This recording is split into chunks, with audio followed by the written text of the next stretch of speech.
Yo mga dudes! Welcome back sa episode 10 ng Kitchen Cabinet Series. Sino mag-aakala na umabot tayo dito? Ganda na ng takbo. Kaya let's go! Finishing touches na to.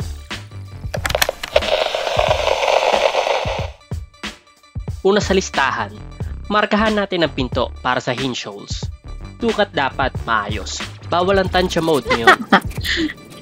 After ng markings, drilling time. Sakto lang ang lalim, enough para may pasok yung hinge. Hindi pwedeng all the way, baka tumagos ako sa mundo nila Eugene, if you know what I mean.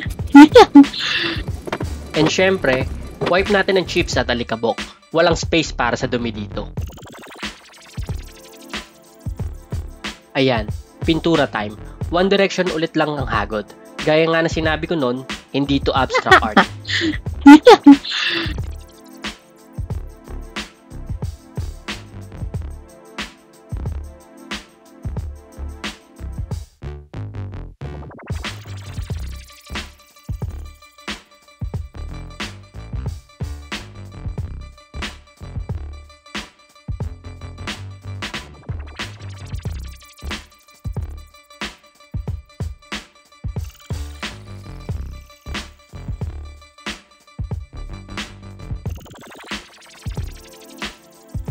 Nag-apply ako ng at least 2 coats para pantay, pero hindi ko na sinama lahat sa video, baka kasi abutin pa tayo ng next season.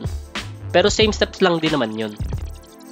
Pag natuyo ang pintura, sanding ulit, using 400 para smooth finish.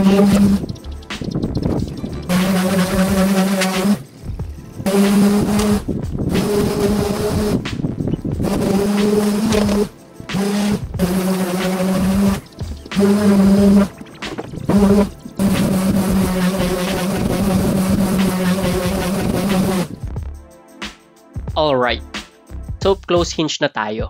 Talpak natin sa pinto, tapos kabit agad sa cabinet.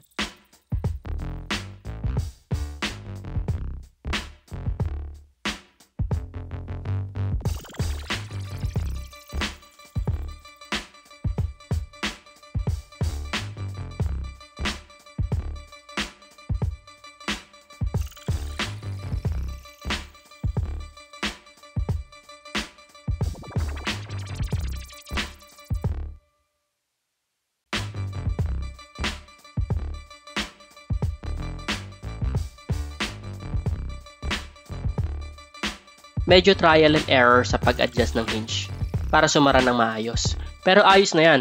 Wala nang pinto na may attitude.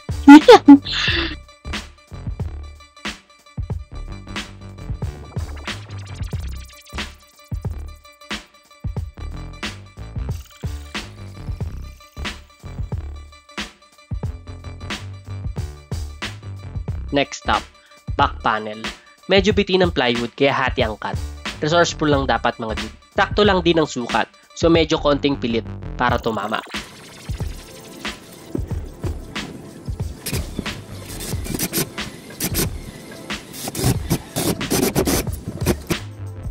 Aba, may cameo guest, Kibru. Pero mas kilala bilang Muning.